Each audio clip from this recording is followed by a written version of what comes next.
बिहार में विधानसभा चुनाव की तैयारियां तेज हैं और इस राजनीतिक महासमर में जिस वोट बैंक पर सबसे ज्यादा नजरें टिकी हैं, वह है मुस्लिम समाज। 2023 की जातिगत जनगणना के अनुसार बिहार में मुस्लिम आबादी 17.70% है, जो करीब 2.31 करोड़ होती है। यह संख्या इतनी बड़ी है कि किसी भी पार्टी के लिए इस वर्ग को नजरअंदाज करना नामुमकिन है। लंबे समय से मुसलमानों का वोट एक मुश्त पड़ता रहा है, जिसकी वजह से बिहार की सत्ता की चाबी कई बार उनके हाथों में रही है। बिहार की राजनीति में मुस्लिम समुदाय की ऐतिहासिक भूमिका रही है। आजादी से पहले ही मोहम्मद यूनुस बिहार के पहले मुख्यमंत्री 1937 बने। वहीं मौलाना मजरूहल हक, मोहम्मद अब्दुल बारी और इमाम ब्रदर्स जैसे नेताओं ने भी स्वतंत्रता आंदोलन में सक्रिय भागीदारी निभाई। आज़ादी के बाद सैयद महमूद, मोहम्मद इस्लामुद्दीन, नवाबजादा सैयद ताजुद्दीन और अब्दुल गफ्फार मियां जैसे नेताओं ने बिहार विधानसभा और संसद में मुस्लिम समाज की आवाज बुलंद की। 1974 के जेपी आंदोलन में जहां अधिकतर मुसलमान कांग्रेस के साथ थे, वहीं अब्दुल बारी सिद्दीकी जैसे नेता जेपी के साथ आंदोलन में शामिल हुए और जेल गए।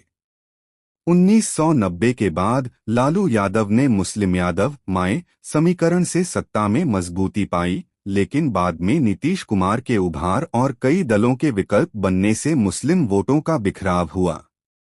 अब ये वोट आरजेडी, जेडीयू, कांग्रेस और एमआईएम के बीच परिस्थितियों के अनुसार बंटता है।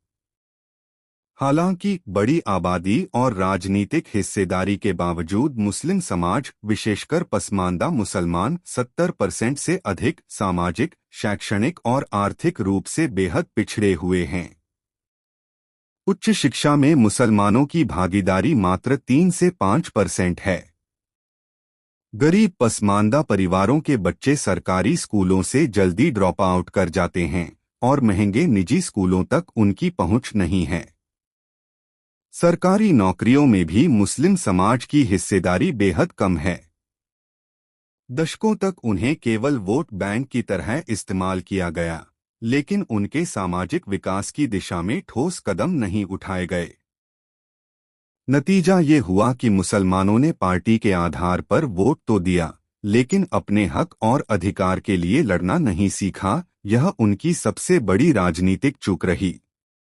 आज जब बिहार की राजनीति दोबारा करवट लेने वाली है, तब जरूरी है कि मुस्लिम समाज केवल वोटर नहीं, एक निर्णायक आवाज बनकर उभरे।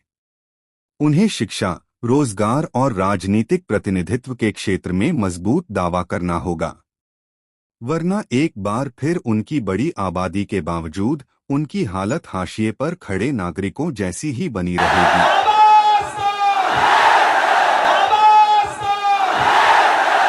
आज पूरा पटना, पूरा बिहार जाम हो चुका है। लोग लाखों की तादाद में घर से निकल करके आए हैं। मैं सलाम करता हूं आपकी जिंदा दिली को, आपकी मोहब्बत को। नया पाने की चाहत में पुराना छूट जाता है। तुझे अपनाऊं तो मुझसे जमाना रूठ जाता है। मोहब्बत पढ़ने लिखने में बहुत आसान है, लेकिन मोहब्बत को निभाने में पसीना छूट जाता है। ये जो नई नस्ल है, ये पानी की तरफ बह रही है। मैं इस नई नस्ल के बहने को भी सलाम करता हूं कि ये मुल्क नरेंद्र मोदी जी की जागीर नहीं है, ये मुल्क हिंदुस्तान के हर इंसान का है।